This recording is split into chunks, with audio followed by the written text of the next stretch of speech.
Hello दोस्तों, कैसे हैं आप सब। मेरा नाम दीपक है और मैं आप सबका स्वागत करता हूं मेरे चैनल आपके एचआर कंसल्टेंट में।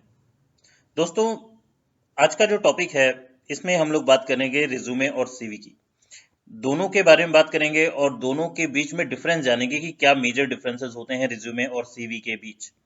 बहुत सारे लोग जो है रिज्यूमे और सीवी को एक ही मानते हैं, लेकिन ऐसा नहीं है, दोनों अलग अलग हैं और अलग अलग जगह पे यूज होते हैं। तो जानने के लिए बने रहिएगा। चलिए शुरू करते हैं दोस्तों। तो दोस्तों, इस स्लाइड में हमारे पास एक साइड में रिज्यूमे है, एक साइड में सीवी है, जिसको हम कैरिकुलम वेटेज भी बोलते हैं। और इन दोनों में मैंने कुछ मेजर डिफरेंसेस बताए हैं, उनको हम एक एक करके डिस्कस करेंगे। अब जो सबसे पहला रिज्यूमे और सीवी में डिफरेंस है वो ये है कि resume represents a concise picture of your skills and qualification for the role. कहने का मतलब है कि रिज्यूमे जो है बेसिकली स्किल्स दिखाता है, जो भी आपने काम किया है, जो भी आप जानते हैं, कितने अच्छे से आप चीज़ों को जानते हैं, वो सारा का सारा जो है एक पर्टिकुलर रोल के लिए जो स्किल सेट चाहिए वो पूरा का पूरा रिज्यूमे दिखाता है। वहीं दूसरी तरफ जो है सीवी, सीवी रिप्रेजेंट करता है full history of your academic credentials. मतलब जो भी आपने एकेडमिक क्रेडेंशियल्स लिए हैं, 10th से लेके 12th से लेके अपने ग्रेजुएशन, पीएचडी और मास्टर्स, वो सारा का सारा एकेडमिक क्रेडेंशियल जो है सीवी में दिखाया जाता है। रिज्यूमे में इट्स नॉट कंपलसरी, लेकिन हाँ, स्किल्स और क्वालिफिकेशन जो है, क्वालिफिकेशन थोड़ा सा मेंशन होता है, लेकिन स्किल्स पे ज्यादा फोकस किया जाता है और स्किल्स के तौर पे जो है रिज्यूमे को प्रिपेयर किया जाता है दोस्तों। देन जो अगला सबसे मेजर डिफरेंस आता है रिज्यूमे और सीवी में, वो है कि रिज्यूमे 2 पेजेस का ही होता है, 2 पेजेस से ज्यादा नहीं हो सकता है, 2 पेजेस के ही अंदर रिज्यूमे बनाया जाता है। लेकिन सीवी का जो लेंथ है वो वेरी करता है और डिपेंडिंग इसमें आप कितना भी लंबा सीवी बना सकते हैं और अपना पूरा एकेडमिक क्रेडेंशियल्स अच्छे से लिख के बताया जा सकता है यहाँ पे। ठीक है, तो ये 2 मेजर डिफरेंसेस हो गए। तीसरा, it is only used when applying for different position. Resume के बारे में बात कर रहा हूं मैं यहाँ पे, कि जो रिज्यूमे है वो तभी यूज किया जाता है जब अलग अलग पोजीशंस के लिए आप अप्लाई करते हैं। ठीक है, कि कंपनी में कोई पर्टिकुलर पोजीशन आई तो उसके लिए आप रिज्यूमे का सहारा लेते हैं और रिज्यूमे अप्लाई करते हैं। लेकिन जो सीवी है ना दोस्तों, सीवी यूज होता है जब आप किसी फेलोशिप के लिए जा रहे हैं या एकेडमिक्स की जॉब के लिए जा रहे हैं, तब आपको सीवी की जरूरत पड़ती है, क्योंकि उसमें आपको पूरा का पूरा ब्यौरा देना पड़ता है। पूरे जो है आपने जो एकेडमिक्स की पढ़ाई की है वो सारा आपको बताना पड़ता है। वो सारा जो है ये नंबर ऑफ पेजेस में जा सकता है, जैसे कि मैंने पिछले पॉइंट में बताया था। ठीक है, तो ये सीवी जो है फेलोशिप में और एकेडमिक्स में ज़्यादा यूज होती है, जबकि रिज्यूमे जो है कॉर्पोरेट जॉब्स वगैरह में या किसी भी जॉब के लिए अगर आप जा रहे हैं, प्राइवेट सेक्टर हो या पब्लिक सेक्टर हो, वहां पे जो है आप रिज्यूमे का इस्तेमाल करते हैं। देन अगला आता है कि रिज्यूमे जो है कौन कौन से क्षेत्र में यूज होता है, कौन कौन से देशों में यूज होता है। तो रिज्यूमे जो है इंडिया में यूज होता है, यूएस में यूज होता है, ऑस्ट्रेलिया में यूज होता है, अफ्रीका में यूज होता है। ठीक है, तो इन देशों में जो है रिज्यूमे चलता है।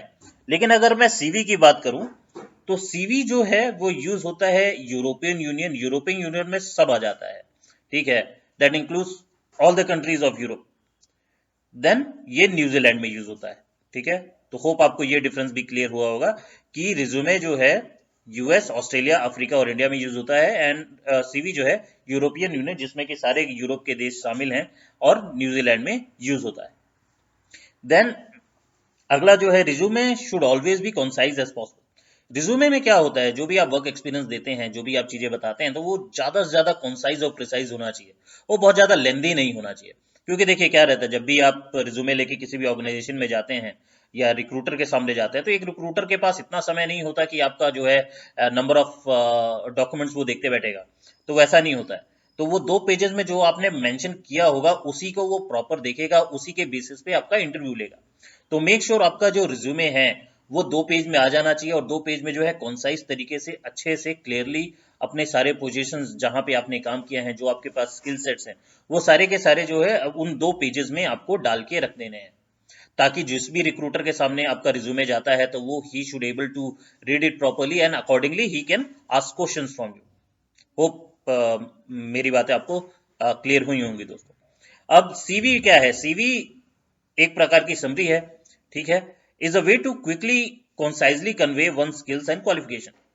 CV भी एक प्रकार की समरी होती है, लेकिन जो है ये रिज्यूमे की तरह छोटा नहीं होता है, क्योंकि जैसे मैंने पहले ही पॉइंट में बताया, इसमें नंबर ऑफ डॉक्यूमेंट्स इंक्लूड हो सकते हैं, नंबर ऑफ पेजेस इंक्लूड हो सकते हैं, तो यहाँ पे जो है लेंथ इंक्रीज हो जाती है, ठीक है, तो यहाँ पे थोड़ा और आप बता सकते हैं।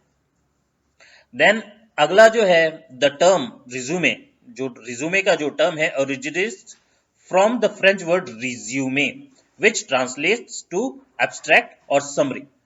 तो रिज्यूमे का जो मीनिंग है वो बेसिकली एज अ समरी निकलता है, और साथ में जो है ये एक फ्रेंच वर्ड है, ठीक है। देन अगला आता है CV. CV abbreviation is actually a Latin word, ये लैटिन से लिया गया है। सीवी का जो वर्ड है उसका मतलब होता है कोर्स ऑफ लाइफ, ठीक है। देन लास्ट आता है जो रिज्यूमे है वो फ्लेक्सिबल फॉर्मेट में हो सकता है, और जिस भी फॉर्मेट में एक कैंडिडेट को सूटेबल लगता है उस वो कैंडिडेट जो है अपने हिसाब से रिज्यूमे प्रिपेयर कर सकता है और बना सकता है। लेकिन सीवी में एक क्रोनोलॉजिकल ऑर्डर होता है दोस्तों, जो आप लोगों को प्रॉपर फॉलो करना पड़ता है, उसी के बेसिस पे जो है आप सीवी को सबमिट करते हैं किसी भी एकेडमिक इंस्टीट्यूट में। होप ये सारे डिफरेंसेस जो हैं आप लोगों को क्लियर होंगे।